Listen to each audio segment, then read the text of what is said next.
વડોદરામાં પ્રસૂતિ ગૃહમાં સગર્ભાનું મોત થતા હોબાળો થયો છે। મૃતક સગર્ભાના પરિવારે હોસ્પિટલમાં તોડફોડ કરી પરિવારે ડોક્ટરની નિષ્કાળજીનો આરોપ લગાવ્યો છે। હરણી વારસિયા રિંગ રોડ પર પ્રસૂતિ ગૃહની ઘટના સામે આવી છે। મૃતકનું તબીબની પેનલ દ્વારા પોસ્ટમોર્ટમ કરાશે। નવજીવન હોસ્પિટલમાં એક 24 વર્ષની દીકરીને લઈને આવ્યા હતા। એના પેટની અંદર બાળક 10 મહિનાનું 9 મહિના સુધી કોઈ પણ ડૉક્ટર હોય જો નોર્મલ ડિલિવરી ના થાય તો સીઝર કરાવતા હોય છે।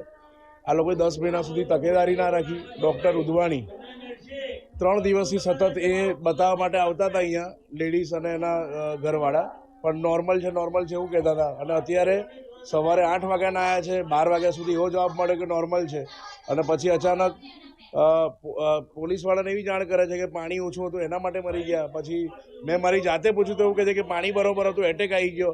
અને પછી એવી વાત કરી કે ભાઈ એટેક આવ્યો હોય તો એના તમે પુરાવા આપો, તો એમને પછી હું લખીને આપ્યું કે આ રીતની કોઈ સમસ્યા એમની ઊભી થઈ છે। પણ જેનો જીવ જાય, જેના ઘરનું જેની ગોદડી જાય એને ટાળવાય છે। આજે એક જે વ્યક્તિ છે એના ઘરનું જેનો દરવાજો ખુલ્લો રહ્યો તે વ્યક્તિ ગયું છે એટલે એને દુઃખ વધારે છે। આવા ઉદવાણી જેવા ડૉક્ટરોનું જાહેરમાં મોઢું કાળું કરવું જોઈએ કે લોકો નિષ્કાળજી રાખી એનો જીવ ગુમાવ્યો છે।